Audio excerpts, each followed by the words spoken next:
I want to apologize a little bit for some of the background noise that you will hear throughout today's podcast.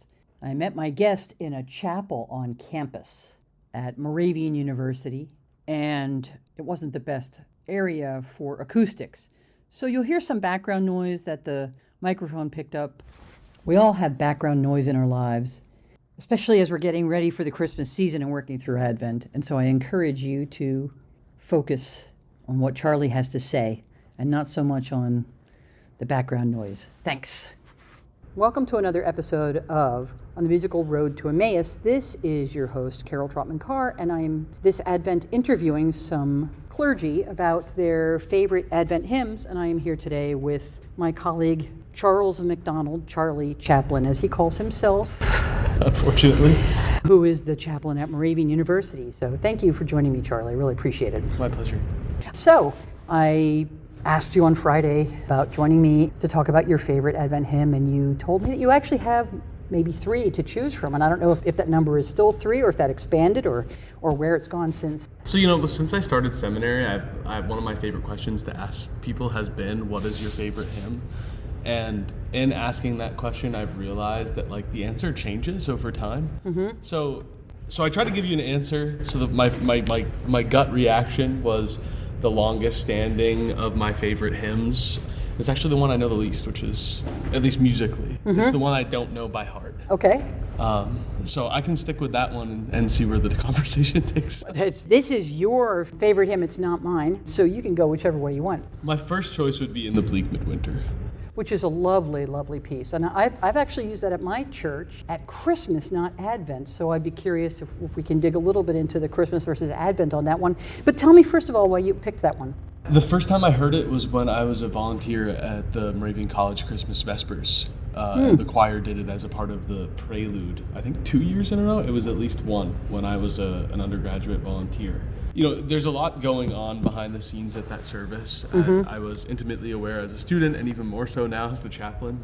That song always made me pause what I was doing. Even before I took my faith seriously again as an adult, it was something that caught my attention, not just musically, in content as well.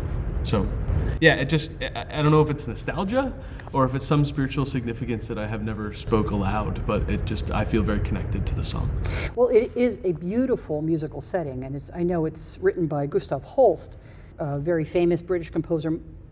Many musicians know him for his work, The Planets, but he has a couple of very, very famous hymns, including In the Bleak Midwinter, but also O God Beyond All Praising, which is in a lot of hymnals and actually came out of his work, The Planets. I'll have to look it up, but I think it came out of Jupiter, maybe? He did have a real gift for melody. For whatever reason that you like it, it stuck with you. So what are some of the things that you like about it? For me, the most important part of having a worshipful experience is not just the proclamation of the word, which is important to me. I feel like everybody likes to hear a good message, but singing in community is very, very important to me. It's a spiritually significant experience. And I think this is a larger discussion of the hymnody and the music of the church of today. I'm always disappointed when folks overlook the poetry that really is expressed in the long history of people expressing their faith through music. And I think it's interesting, too, that hymn was found in a collection of poems by an English author. Is it Christina Rossetti? Is that the author? Christina Rossetti, yes. Who's born in I think 1830 in England, and she wrote many different poems, and some of them were taken and became hymns. Would you want to read some of the text for us? Yeah, sure. It starts out rather interesting. If you look it up, any sort of commentary will tell you that verse 1 is very different from the rest of them. It's out of place for the content. But it's I think it's evocative for say 19th century England to now of anybody who grew up in the north who thinks and associates Christmas with cold weather and snow. But in the bleak midwinter, frosty wind made moan, earth stood hard as iron, water like a stone. Snow had fallen, snow on snow, snow on snow, in the bleak midwinter long ago. And everything else is a reference to the birth of Christ, and it kind of goes back and forth between the first coming of Christ and the anticipated second coming, the event of Perugia, and but this one just kind of sticks out. But I feel like it's there for us, if that makes sense. And I think you're right about the poem. It makes sense for 19th century Romanticism that they spent a lot, the composers and authors and artists spent a lot of time painting the scene. Yeah. And so I think that that's what it does. Whether you're in England or Maine, where you grew up, or Pennsylvania, we think of winter as being bleak and often cold and snowy. And so I think that does fit. But you're right. If you stop after that verse, you really don't know what the rest of it is about. I like the last verse. If it matches what I remember, what can I give him, poor as I am?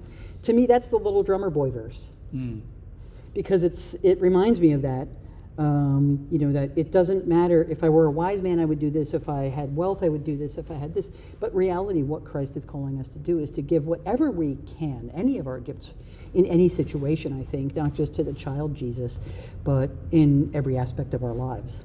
So, what's foundational to my personal theology is, and I think this has to do with my Catholic upbringing, is incarnational theology. The Imago Dei is very important to me as a Christian clergy person, or as a follower of Jesus in general. And I think that this the exploration of the anticipation of God taking on flesh, right, the Advent season. I think this hymn really expresses the longing of a history of an oppressed people hoping for liberation and getting something different from what they expected, but it being more than they could possibly imagine. And this sort of idea of expressing, just how powerful it is for the Almighty to humble himself and to become the most vulnerable. So verse 3 sticks out for me and keeps on repeating this phrase, enough for him. And it makes a comparison. Enough for him whom cherubim worship, night and day, a breast full of milk and a manger full of hay. Enough for him whom angels fall down before, the ox and ass and camel which adore. It's just the contrast of sitting at the right hand of the Father, of being the incarnate Word, being one with God, and then taking on flesh and becoming the most vulnerable, a poor refugee immigrant family, fleeing persecution in a cold desert night with no proper place to lay this baby. Yeah.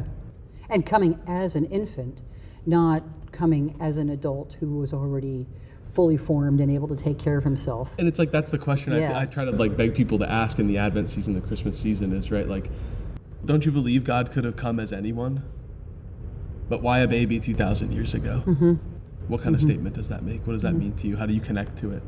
So these are the connections that you're seeing in terms of it being Advent as opposed to Christmas. I mean, it does, obviously it talks about the birth of Christ, and so it goes into the Christmas season for us. It describes the nativity and the birth, but it's that longing, that waiting, the waiting for the Messiah that for you makes a connection here to the season of Advent. I think this hymn just has a wide breadth of theological expression, but the lines are more blurred for me, rather than spacing out the seasons of the church calendar. I think it's all much more connected.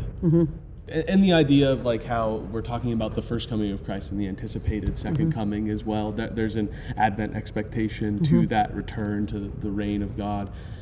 But there's also the words of Christ, which teach us that that which we do for the least of these we've done for Christ, and that He is an ever-present, ever-risen, ever powerful, all-knowing, and caring God who's always with us. So, is the second coming a large event in the future?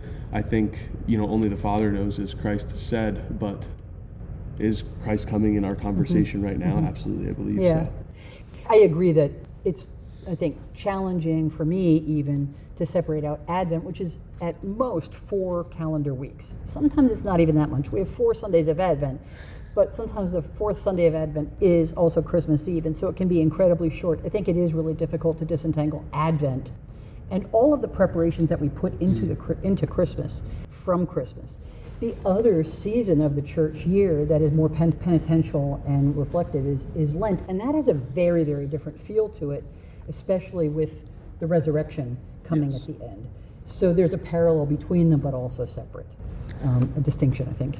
That's a really good point. It's definitely like the shortest season, and when Christmas Eve is the last Sunday in Advent, you feel kind of cheated. Yeah. Because I feel like so many of us are waiting for Christmas Eve, at least in the Moravian tradition, right? Like most of the time we don't have services on Christmas Day unless it's a Sunday. Mm-hmm. It's all for Christmas Eve. Mm-hmm. It's for that night, in the same way that we celebrate Easter at dawn. Yeah. Mm-hmm. Well, for those of us in the Catholic Church, I'll say, we have services all morning on Christmas. For me, I also feel overworked. And I feel at least the priest and the organist are overworked because they do all of their regular services for Sunday. Yeah.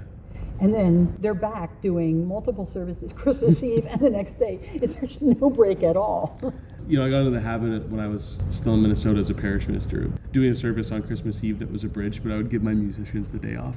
Mm-hmm. And I'd be like, I'll just pick hymns that I know. Yeah. And we'll sing them a cappella. And it was always like an intimate gathering of like about a dozen people. And I'd be like, please just come sit in the front. I won't bite you, I promise. Let me ask you, and I should have asked you this question up front. When you hear the word Advent, what is the first thing that comes to mind? Waiting. That's the word that comes to mind, is that it's the season of waiting.